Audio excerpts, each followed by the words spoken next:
Hey guys, it's Tricia Carr. I have new exciting things going on with my Mystic Arts Academy. You can now subscribe to receive all of the live monthly content for about a third of the investment of a single class. Included are at least one downloadable guided meditation per month, 2 live events ranging from classes, channeled messages, group readings, intuitive development guidance, Q&A sessions, and tons of community. You'll also have access to a private Facebook community for fellowship and support, and this space is kept super sacred and high vibrational. Your subscription gives you access to the whole library of classes and live events, which are on a vast array of topics. All events are offered online by Zoom video call, and many are also offered live in person at my studio here in Los Angeles. Subscribing to the Mystic Arts Academy is also a way for you to support the Charmed Life podcast and engage on a deeper level. I'm offering the subscription at a super low rate of $22 a month. Joining now locks in this rate for as long as you're subscribed. Click on the description of this episode or go to my website, triciacarcharm.com, and click on Mystic Arts Academy. I look forward to connecting.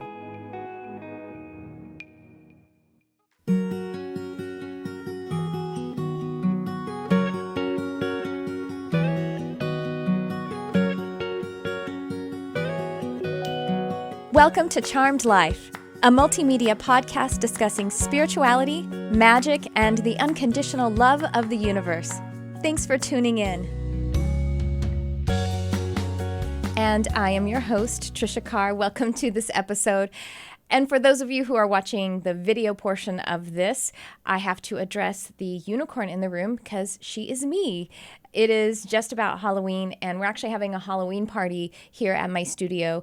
Outside of this room, there's many different businesses, post-production house. The whole business is actually called Aura, even though it's a post-production studio. And then here I am in the middle of it as well. And so I'm dressed like a unicorn for Halloween, and I wanted to share with you guys this costume that I have on. But I think it's actually how I really feel. It's my inner unicorn coming right out. And so anyway, this episode is going to be featuring part 2 of my interview with Elizabeth April. If you didn't hear the part 1, it was a couple of episodes ago. And Elizabeth April is a teacher. She is an intuitive. She's an international psychic. And in the previous episode, the clip was her sharing her past life experience, which provoked a spiritual awakening. And in this episode, I'm going to be playing the portion of the interview in which she shares her alien abduction. Ooh, I thought it would be really fun, kind of a spooky topic for Halloween, but it all works out really great. Obviously, she's here. She's a luminous being. It's all a part of the evolutionary process, and it's really interesting. I'm going to let her tell you the story, and I will see you on the other side.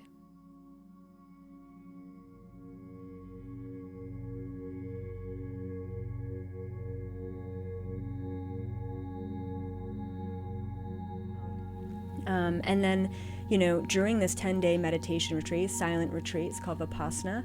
On the second night of meditation, of course, this meditation retreat is out in the middle of nowhere. It's like half a mile away from a military base. It's in the middle of the woods. I mean, perfect time to get abducted. By who? By interdimensional beings. Were they the Greys? No, they were actually tall white beings. Oh, the tall whites. The tall whites, yeah. Well, they're lovely, aren't they? Or how? No. Not so much when they're abducting you? It depends, right? There's good and bad in every species. What I've found with the tall whites is that they're mostly here to save their own species. They're mostly here for technology transfer with the government, right? Okay, yeah. So even though that experience was quite fear-based, and they ended up putting an implant or a chip in me, but it was also very conscious. Like, it was a very conscious experience, and simultaneously really freaky. Were you like bodily abducted and then returned to the same time? So that you weren't missing in the physical reality for people. Yeah, I was taken about, I think it was around 3 a.m. in the morning, because when I got back to my bed, it was around 3:30. And so no one knew that I was missing. And also, it's a silent retreat. So, I mean, who am I going to tell? Right? Like, So yeah, but it's good, and I'm so glad that I stayed as well, because Vipassana is also something that I've done in many, many lifetimes to get myself to a state of that molecular, vibrational flow. But that really awakened me. That was my second major awakening after the past life regression to, wow, not only have we been other people in past lifetimes and plants and animals, because I've gone into those lives as well, but we've also been these interdimensional beings off of this planet, right? They do exist. They are here. And then I started waking up to the fact that we are them. And so you're going to have to tell us what you remember from being abducted, though, right? Can you? Or did they wipe the memory? Do you know what happened? Oh, it was so clear. Yeah, okay. yeah. I mean, I've got a lot of other experiences that are really cool, but this one in particular, they took me from my bed. I mean, I specifically remember so many details. I remember this huge white face kind of hanging over me, and I think they sprayed me with some sort of what was it? Like, it kind of like paralyzed my body. So I wasn't able to say or speak or yell or anything like that. But I was awake. Like, my eyes were open. I could see everything.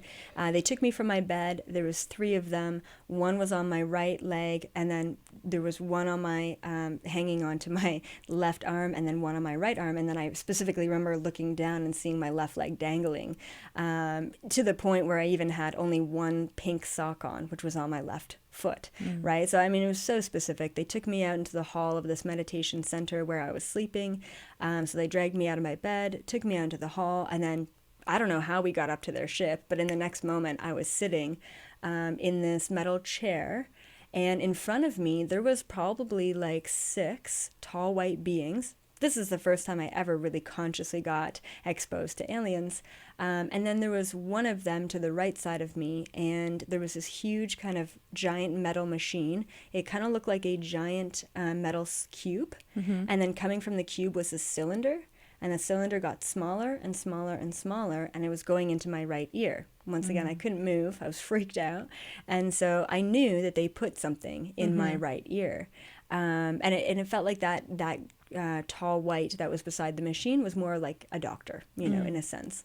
And basically, once they put that thing in my ear, they put me back into my bed, and and then I woke up, and you weren't supposed to have your phone on you, but I had my phone, and I woke up and I texted my boyfriend, can you please do all the research you can about abductions in Egbert, Ontario, which is where I was, and let me know what comes up.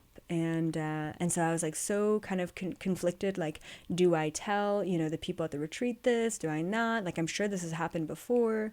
And then, I went up to my ear and I just kind of touched it, because this is where, they put something, and there was just a drop of blood that was there. Oh my gosh. When they put me back into my bed. So it was a physical thing, maybe, or do you think it was it was energetic completely thing? Physical. Oh, okay. I know about energetic abductions and astral traveling and all. No, of I that. mean the implant, because they're apparently they're doing implants that aren't necessarily physical material. Right. You know what I mean? Like, they're doing DNA and implants and stuff like that. So they're those that do the things that those people. Yeah, sound like conspiracy theorists. Oh well. But 2 or 3 weeks after the meditation retreat, I went to see a psychic. I said, hey, can you just scan me? Like, can you just check out my body? And she scanned me and she said, oh, I see something in your right ear. I'm like, oh my God, what is it? And I haven't told her anything, right? And she's like, oh, it looks like an interdimensional chip that they put in you. Just one of those. But she said that it was made of organic material. Oh, okay. And so it was like, she said it almost had its own consciousness, and it was relaying information to them. And it had like these 3 prongs that were kind of latched on in the inner ear. And she said it's really interesting because that little tiny device actually has these like kind of spidery energetic legs that go all the way down my spine and wrap around my heart. And then it goes all the way up the back of my head and it wraps around my crown chakra. And she said that it was monitoring my heart palpitations with my vibrational frequency connected to my crown. And I said, why? Like, why did they abduct me? Like, out of all the people who were there. And she said, it's kind of like these interdimensional beings were looking at the planet, and there was a sea of darkness and there was a bright light. And they were just really wondering why you as a human had this vibrational frequency. They were just curious about who you were and what you were doing to get to that vibration, right? And even before that, I was doing a lot of, interdimensional travel and telepathy and that kind of work. And so, and so she basically deactivated it. That's what she called it, deactivated it. She's like, I can't physically remove it. It's way too deep, but I can deactivate it. She's like, it's kind of just going to melt away in your ear. And then for the 2 years after, I had the weird ear draining. Oh. Yeah. And so even sometimes I have a bit of an issue with my right ear, but And so, but after that experience, what really happened to wake me up was I started to have very vivid flashback and very vivid recall to myself as a tall gray being on board a spaceship. So completely sober, I would be walking down the halls of my university, going to my next class, and all of a sudden I would be shot into walking down the hallway, a dimly lit hallway of a giant mothership, a giant spaceship, as an 8-foot tall gray being, in this weird body. And I'm like, what is going on? And so I'd start flipping back and forth into this kind of superposition state where I was simultaneously existing as Elizabeth April and then, simultaneously existing as this gray ambassador, planning out the hybrid project with planet Earth. And so it was one of the zetas, but it was a tall zeta? Yeah, it's a tall zeta. Yeah, okay. Tall gray. Interesting. Yeah. So was it perhaps before the hybridization program began? You're saying like you were planning it out? Yeah. And we should probably talk about what the hybridization program is, because maybe not a lot of people know that. Yeah. But since you were on the council or whatever, the planning committee. I was. What was the experience as this tall gray?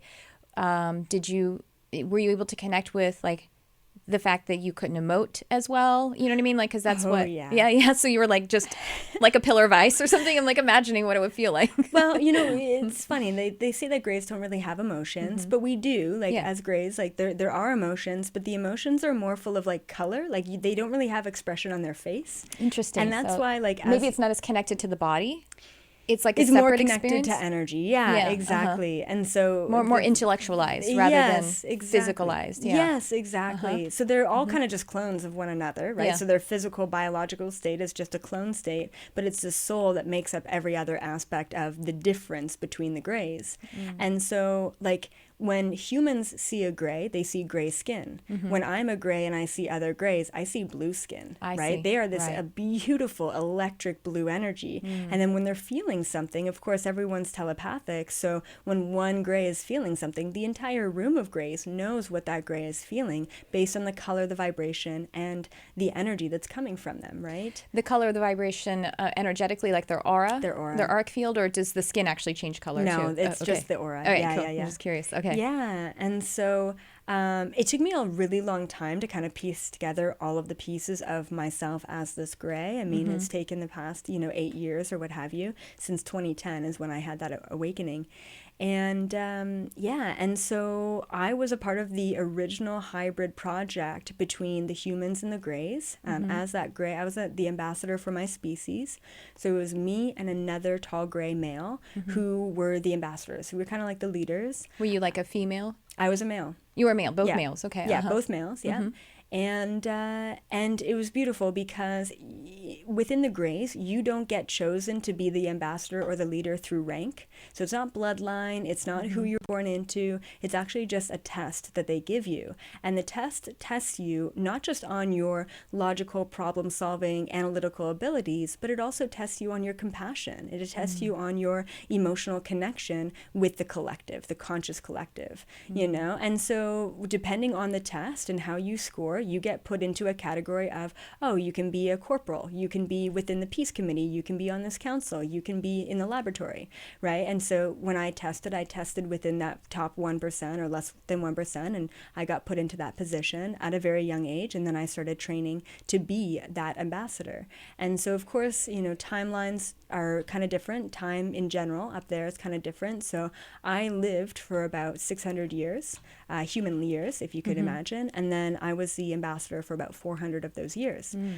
What started the hybrid project for me was, and I didn't realize this until very in the past couple years, my son, so Greys do have children, but usually it's just the clones and then they get put into kind of a room where everyone's raised, very similar and put into school right away. So the whole family dynamic within the Greys there isn't really a family dynamic.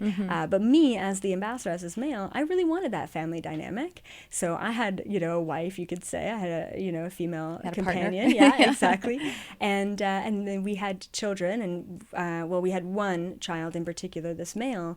And he ended up dying at a very young age, and that really really pained me. I hit to synchronicity again. Yeah. In meditation this morning. I was connecting with Mother Mary, Okay. which is interesting because you're raised Catholic. Yeah. And I don't necessarily connect with her a lot, but for some reason I was connecting with her upon my son. I don't have children. Okay. I don't have human children. My son died. I live as a mother without her son anymore. My son died. And I was like, why? Wow. So I don't know. I just had to throw that in there. So this is again, you know what I mean? Like, Yeah. I didn't really necessarily this morning set the intention to start opening a session like I do with clients, but it just does anyway. So anyway, go ahead. So your son passed. Yeah. And I just did all of the study. I did all of the research. I went to the laboratory. I studied the genome and the biology of his body to see why wasn't he able. We gave him everything that he could possibly ever need to exist in a healthy capacity. And it was because the Greys have genetically modified their DNA to such an extent that their DNA, their genome, can no longer hold that form anymore. So I had to do something about it. So I went to the Galactic Federation, and I went to some higher councils, and I said, look, this is a big problem with the Greys, and we are geneticists. This is what we do, and we can't hold our own genetic form, and we've got to do something. And the Galactic Federation came to me, and they said, we've got this, it's really wild, but basically a peace treaty on this planet called Planet Earth, and we have contracted that there is going to be a variety of different interdimensional beings that are going to be genetically influencing this one species. And if we have all of the low vibrational beings in the universe and all of the high vibrational beings in the universe come together and actually input and create this child between these two different varieties, then that's the living, breathing, walking peace treaty. There's been a lot of other peace treaties in the universe because light and dark has always existed. Low vibration, high vibration has always existed. And the easiest way that I can explain this is service to self versus service to others.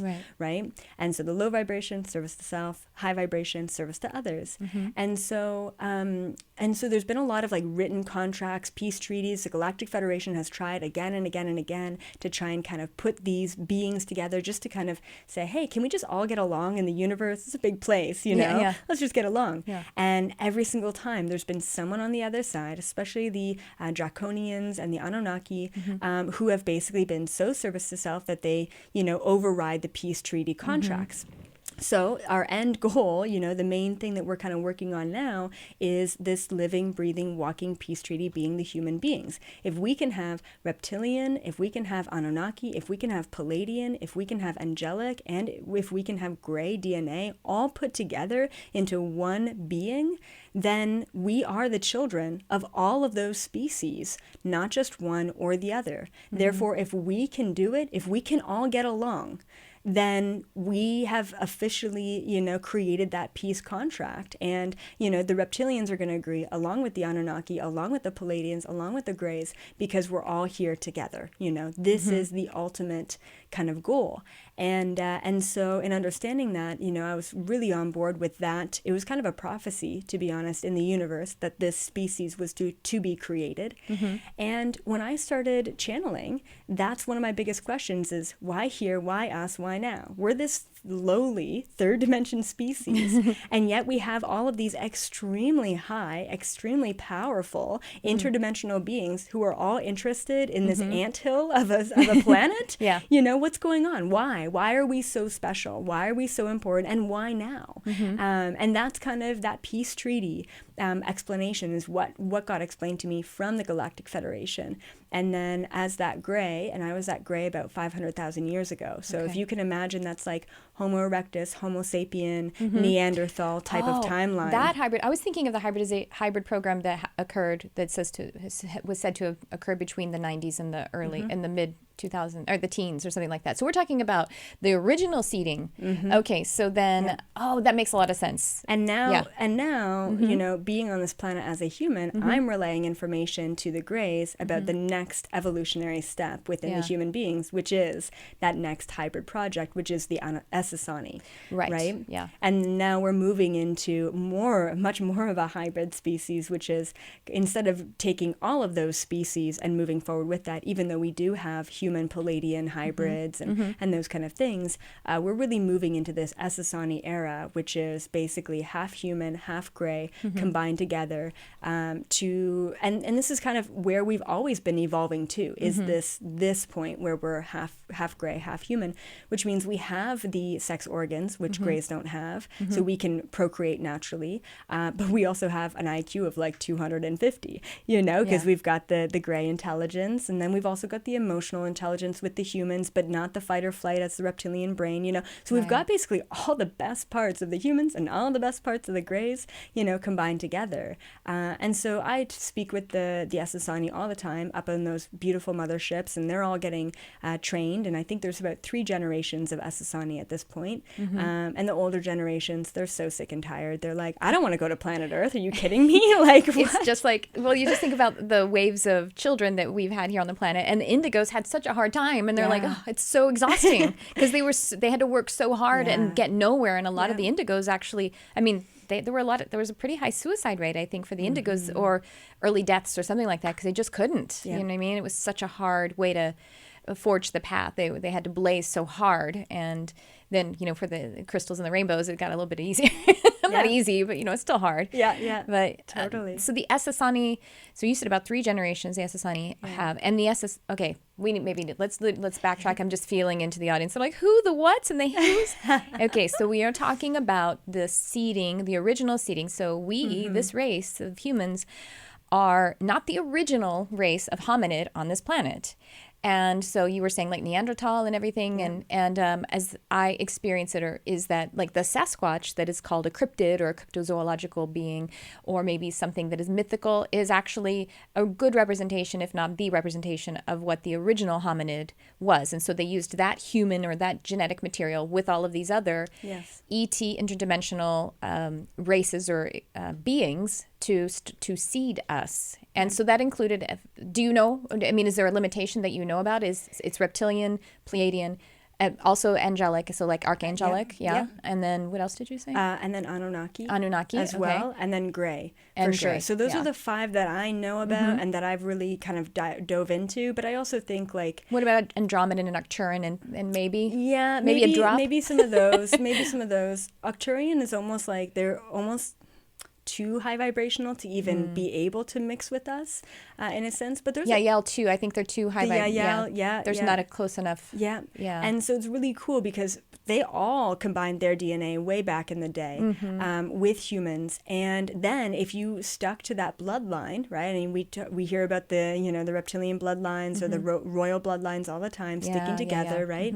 And that's all for a reason. But it's really cool because I can kind of walk around this planet looking at people saying, oh, you have more Palladian DNA. And I can look at you and say, you have a lot of Palladian DNA. Do you mean me literally? You, literally, yes. I know. Palladian angelic, you have a lot of that, you know? Oh my gosh, my mentor just told me the other day that she's like, yeah, you clearly are angelic or something like that. Yeah. That's interesting. And Pleiadians, or actually Lyrans too. Lyrans were kind of the first ones that I wasn't even like as being open or even starting to awaken to that. And I had these synchronicities that introduced me to a lion person guide. And it was just like, I'm in meditation and I see some whatever. And then he told me his name was Leon. And then there was like for whatever reason, YouTube just started playing a video like all this. And then it started to open up. But that's a Lyra is actually in the Pleiades too. Yes. So that's interesting. Thank you for validation, right? Yeah, sure. Yeah. And so science will also tell us that we have only unlocked about 10% of our DNA. Oh, don't worry about the other 90% DNA. That's junk. That's junk DNA. You don't want to worry about that. What? We have 90% DNA within us that is apparently dormant, and that they won't even tell us what it is because it's junk DNA? Right, Are you kidding me? Well, I truly believe that 90% DNA has a lot to do with our ancestral roots. for me, as I started to understand this, so I came about it kind of in my own meditation and my own journeying practice without doing the research in communities, because I just wasn't, they weren't showing it to me that way. I wasn't being open to it. And then that came afterward. And I guess that's kind of how I have to do things a lot of times in order for me to sort of more quickly believe it, I guess, quickly be awakened to it. Because if I receive it outside, then I'll be like, I was just influenced. You know what I mean? Yeah. So I remember asking, because my thing is animals and nature. I say teacher of nature and spirit, and because as above so below. And I usually learn, and I probably have learned more from connecting telepathically and telepathically with animals and nature, like trees and stuff like that, as I would, or maybe it's like the connecting with Archangel Michael, which I do that as well. And so I was asking, like, what is the deal with diet? Why do humans not have an obligate diet? Seemingly, at least. Yeah. And obviously my horse is an obligate vegetarian and my cat is an obligate carnivore. Like, those are obvious. Right. Why aren't we obviously that way? And I was like, I'm frustrated by it. And the first thing Spirit told me was kind of like, does the bear ask the tree how it should eat? You eat what you... And I'm like, okay, fine. Sovereignty, I get it. But why are we different? Yeah. And that was what came about, is like, well, you're not native here and you have many different inputs. And so maybe the Pleiadians are, if they eat still, then maybe they're obligate vegetarians and maybe some others are obligate, reptilians are obligate carnivores probably, right? Yeah, absolutely. What about the Greys? Do they eat still? So the Greys in their gray form, Yeah. they don't Yeah, eat. I would think It's not. really cool. The one time I asked, I'm like, how do you guys survive? Like, how Yeah. do you guys eat? Yeah, Show me the day in the life, And it's about once a week, roughly. They'll put this like really gross looking green paste. Like, it's so dark green that's like almost black. Yeah. And they just rub this green paste into their skin. And then they sit in this bed with these lights over top, kind of looking like a tanning bed. Yeah. And the nutrients, it's the green paste is all the nutrients they ever need, gets baked into their skin, and they're good for another week. So there's no digestion. wild. And that's why I came to this plan. I'm like, what? Food? What? Yeah. I have to eat? I I have know. to eat like so often throughout the day? Like, And I have what? to, I forget, high food, maintenance. it's ridiculous because food is so hard for me to stay on. I mean, at the end of the day, I'm all about it because I'm done with my totally. work. Same. But like, I think we were talking before we actually got on how much, I don't remember if it was on the session or if it was before, how much physical energy burns and how many more calories I need when I'm channeling, doing reading or anything or teaching. Yeah.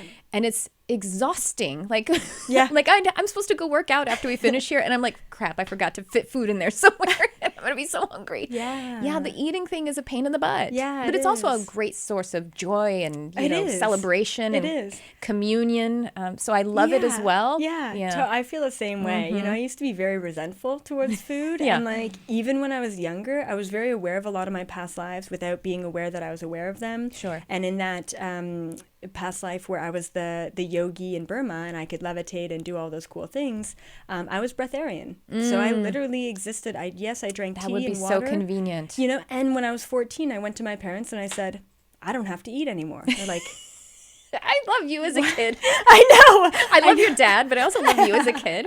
And so all of you out there who are parents and you're like, oh, how do I keep my kid open and everything? And I'm like, I don't know, just let him be weird, right? Yeah, And encourage it. It works. totally. It just will It work out. does. And she may go play sports and forget about it for a little bit, but that's okay too. That's a part of the path, exactly. to commit. Otherwise, you're going to float away if you don't start doing some of the Exactly. person thing. So my parents thought that I had some sort of like eating disorder or something because I didn't want to eat, but I said I don't need to eat. Yeah.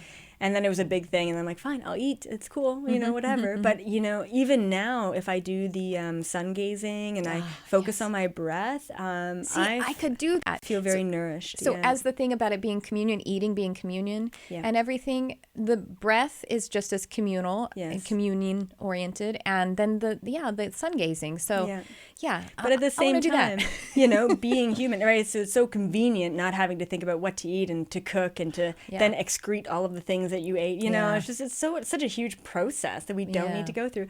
But at the same time, I've appreciated my human existence so much in the past couple years that I'm like, eat the good food, taste the good wine, like, you know, just go, like, really enjoy life. Like, you're here, you're in a physical body. Like, I can't do any of this as a gray, right? So it's cool. Like, everyone's like, oh, I want to go back to my Palladian lifetime. And that's fantastic. But you chose to be human right here, right now. So empirically, what you really want to do is be human. Otherwise, you wouldn't be creating a human form. Exactly. Yeah, it's pretty simple, right? But it's also like, it's difficult sometimes to be here, especially, you know, as that cosmic soul. So where did we leave off in your story? So we were talking about so we were telling everyone about the seeding, and so I love that. I've never had such an inside scoop on that.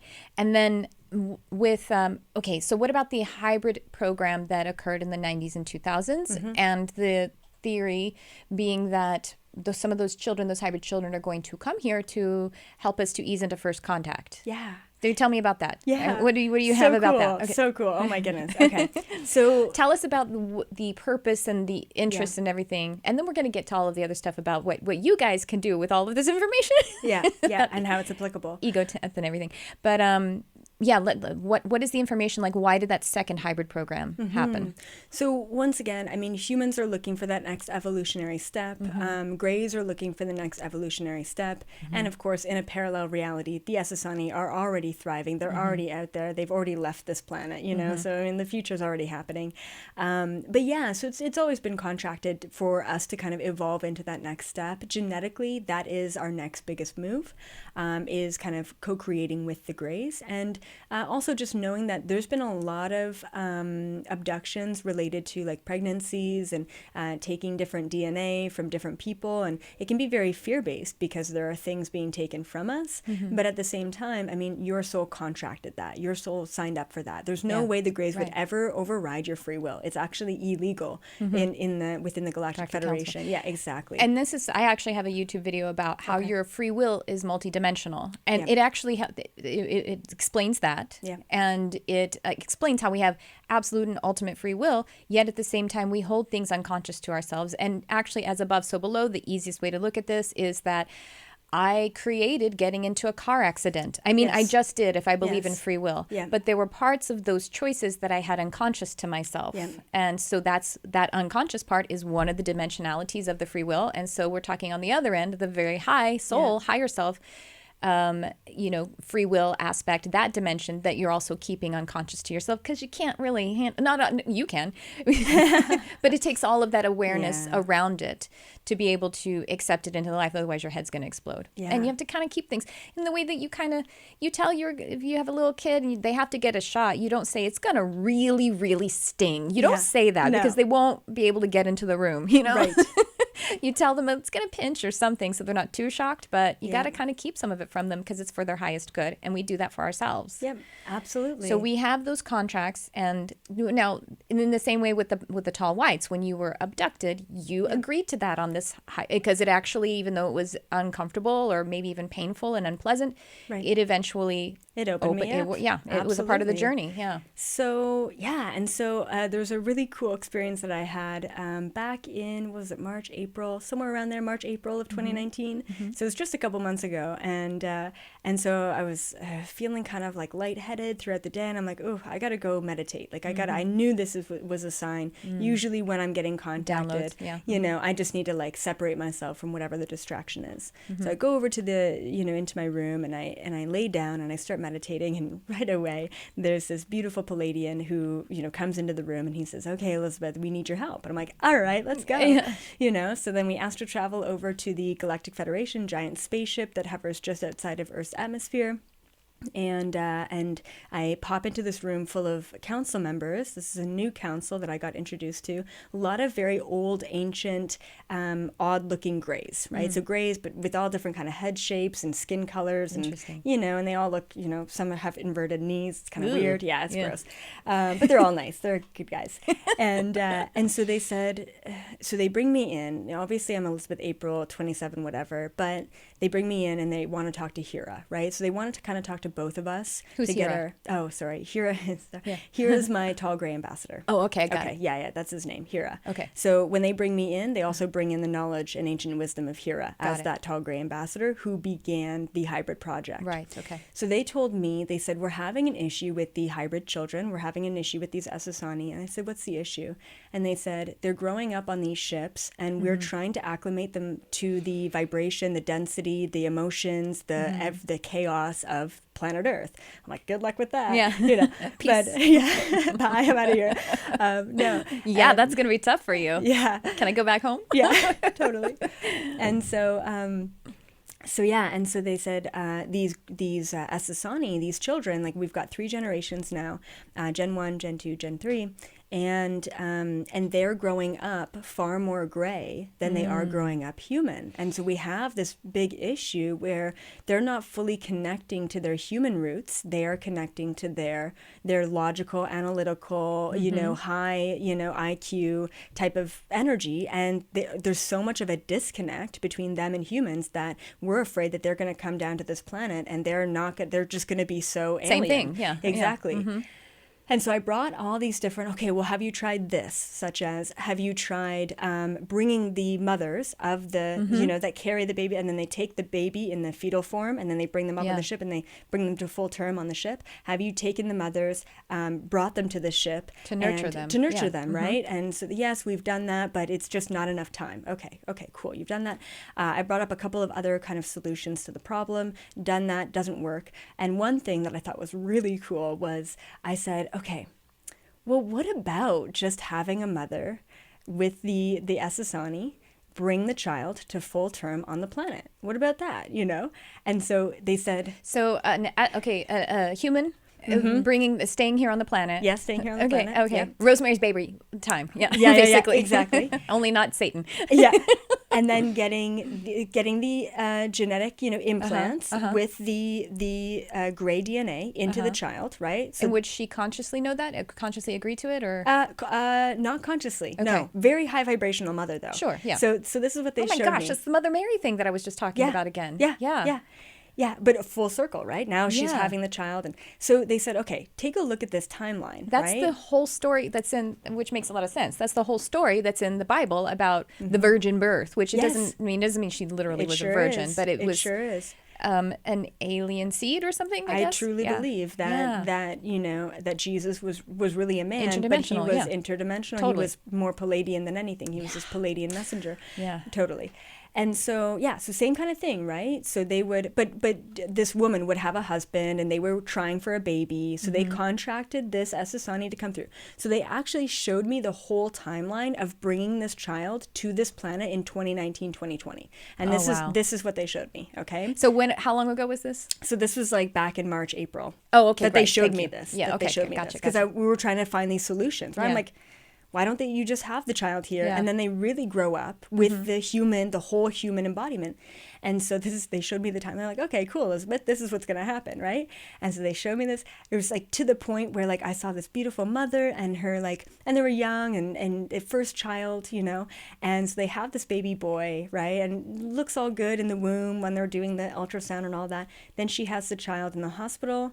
The doctor's like, okay, he's got all of his fingers and toes and he's got a weird shaped head. Weird shaped head, his skin's a little like weird. Palish, gray, but whatever, right? But it's a beautiful eye, little face, huge so eyes. Cute, so cute. And so, no hair, because the Asasani males have no hair. This one has hair. Oh, he did. They worked a lot on the hair. Okay, they had issues with the hair. Okay. Yeah, it was tough to get the hair on the head, right? But they did. They managed. Both males and females have hair now. Okay. Oh, interesting. On the head. Yeah. Okay. Cool. The new generation. Like the third one, the most recent. Yeah. Exactly. Okay. Yeah. So anyway, this beautiful baby boy was born. The doctor's like, well, he's crying, he's doing all the things, but he's a little bit weird. We're going to love him no matter what. And so the parents take him home. So beautiful. They nurture him. Yeah, he grew up. He looked a little bit different, right? It looked like he had some sort of something going on, but he was fully functional, like reading by the age of 6 months, like crazy stuff, right? Yeah. Very intelligent. They loved him so much. They didn't have any other children. It was just him. And it was good. He had a great upbringing, very accepted by his community, by his family, by even the outer family. And then it wasn't until he got into school, okay, so I don't know how old, 4 or 5, somewhere around there, junior kindergarten, something like that. And he was like really bullied. Like he was really made fun of by the other kids, but he was super smart, and he wanted to fit in, but he didn't know how. And, he was in all of the special programs, and they could have advanced him like 5 grades, but they didn't. And then the one time on the playground, he started levitating things with his mind because he wanted to fit in, because he wanted to be cool, right? Yeah. And so he's like, hey, look at this. And he takes this basketball and he levitates it and he throws it into the net just with his mind, right? And all the kids are like, oh, yeah, that's so cool, right? And all of a sudden he's starting to be accepted and he's starting to feel like he fits in. So what happens? He gets abducted by the government, and of course, I know. Bingo. Right. So within a matter of 2 weeks, all the kids from his class go to all the kids from his class go to their parents and say, oh my God, guess what little Johnny did today? And all the parents call up the school calls up, and then it just gets out of there. And then within 2 weeks, the child is taken by the government, and the family is destroyed, and he gets put into a laboratory for the rest of his life. And then the council comes back to me after they show me that. I mean, they showed me that. It took me 2 seconds to go through 5 years of this kid's life.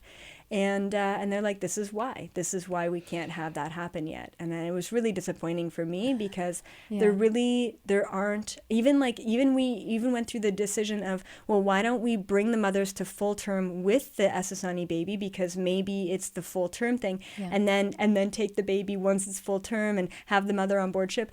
So they're like, okay, so you're going to have tens of thousands of mothers all over the world just missing. Pregnant and no babies. And then no babies. Yeah. And then they're gone for like 48 hours during the time that they're supposed to have the birth, and then they're back, and then they have no.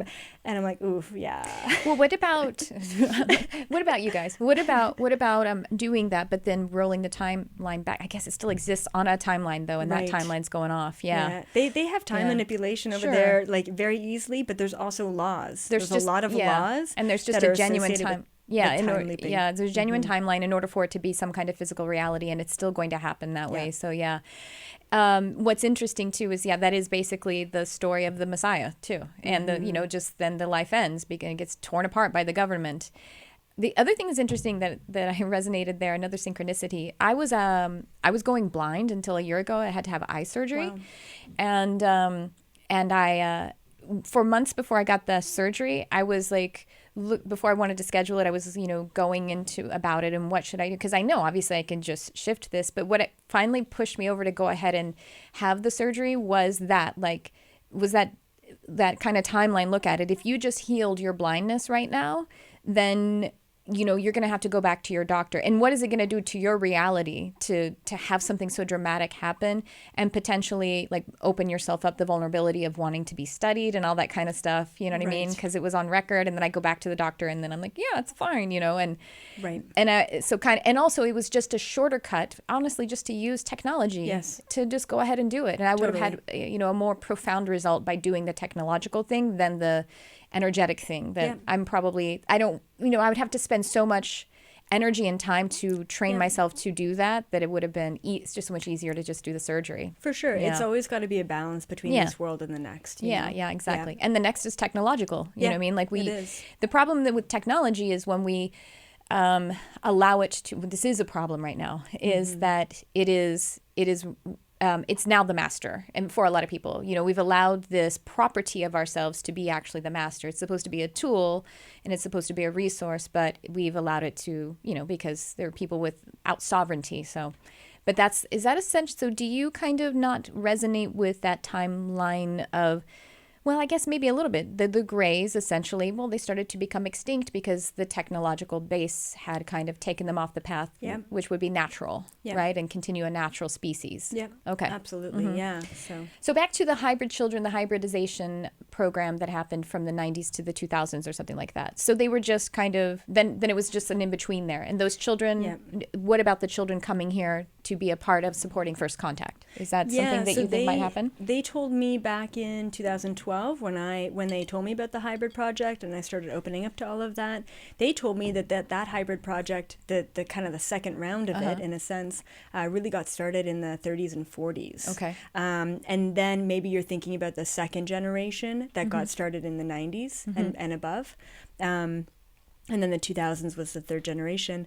So it sounds like it's aligning again with the three waves of children, because the indigos, you know, they probably did actually start coming in a little bit in the 30s, and then it was more like in the 60s when the indigo, 50s maybe, 50s and 60s when the indigos were coming like in more volume, and then so on and so forth. But, you know, there had to be scouts. Yeah. And that's what I understand about myself is, as I'm more of the crystal energy, but I'm, so far as with people who actually charted, I'm way too old for them, too early, but that's what they told me as a scout. So I kind of came in early because I was born in 74. And the crystals are said to have started to come in the 90s, I think, or maybe the 80s or something like that. So, but yeah, so then there was like a second generation, which probably again was more voluminous. Maybe there was a spattering happening in the 30s and 40s. Is that right? Yes. Because they have to put these in as anchor points to be able for the energy, you know, to grid it in a way, I would say. Yeah. Yeah. And there was a lot of testing involved and the right kind of genetic connection. Trial and error. Exactly. And there was a lot of trial and error. Remember the inverted knee guy? That was a mistake. It's a little too weird for humanity. So let's not use storks, okay? Because that's weird. Yeah, exactly. But back in 2012, they told me that it was going to take about 30 or 40 years. So they told me, I think, about 30 years for the first hybrid, 30 years from 2012. And they even kind of updated me in 2015, so similar information. So about 30 years for the first wave of hybrids to start coming to the planet, like in little tiny, just that's interesting. You know? So that aligns with, you know, Daralenka, who channels Bashar. And Bashar talks about a time period between 32, I think, and 50. Okay. Yeah. Being a dramatic shift, you know, things happening and something along the lines of contact starting to occur. I mean, contact is occurring. Like, of course, it is. This is first contact that you're experiencing, and obviously with Bashar and everything too. So I wonder if that, I don't know, maybe he actually even does talk about it in that way. I haven't heard him talk about it as the hybrid children coming here as a part of that, but maybe he has. Yeah, and so 30 years for the first few to kind of reach this planet, and then 40 years for more to come in. So it's a kind of 10-year increments, and then 50 years, they said full integration. And so they will be 50 years from about 12. Yeah, okay, from about 12. So they will be coming in as children? They'll be like bringing them here as young children, or they'll be being birthed in women? Oh, I believe they're being birthed. Okay, got it. Yeah, yeah. But, you know, I'm not totally sure about that that kind of step of the integration. But I've also seen full, like, either teenagers or adult Essasanis coming to this planet as well and starting to integrate themselves into society. They have been doing already? No, not already. Oh, will be. But will be. Okay, yeah, got it. yeah. But, I mean, we already... Where are we in the time? Yeah, no. But we already see a lot of, like, super psychic children, especially in China, kind of coming in, being born and, like, kind of switching up the, you know, and opening people up to what is possible.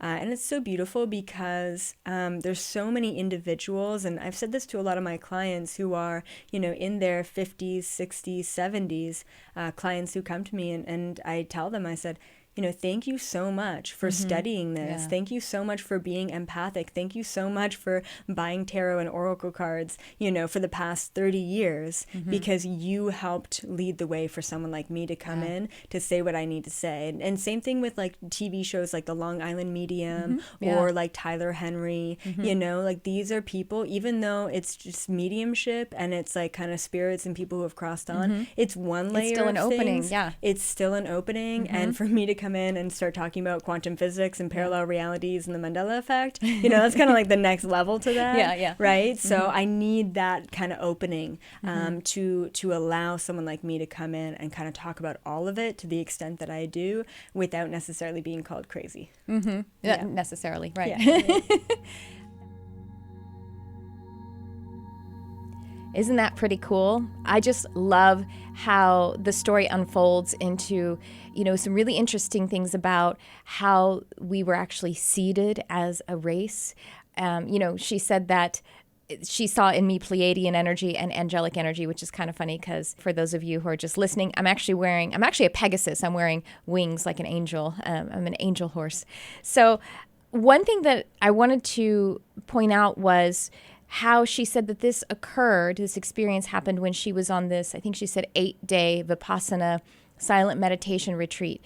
And I actually had a couple of other synchronicities happen around the time that we did this interview, where 2 other times something was mentioned about a prolonged silent meditation experience and then a visitation from some kind of ETs or some kind of cosmic beings.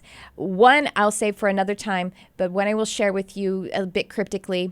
A teacher of mine was saying that he was on this day-long meditation, totally silent, completely in meditation all day long.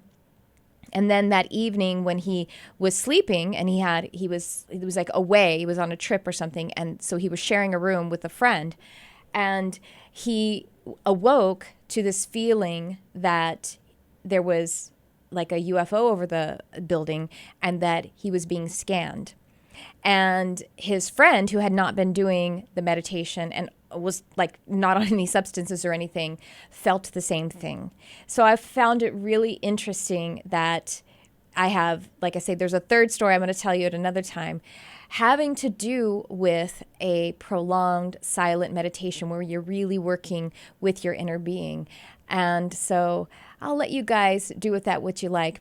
And there is actually one more little part of my interview with Elizabeth April. I'll be putting that on the channel pretty soon, probably in a week or 2. And I believe that we're probably going to spend some more time together, maybe doing some collaborating, because we both live local. So that's something that's coming up. And you guys are just the best to me. I really, really appreciate your engaging in this podcast. Thanks for tuning in. I love you, whoever you are.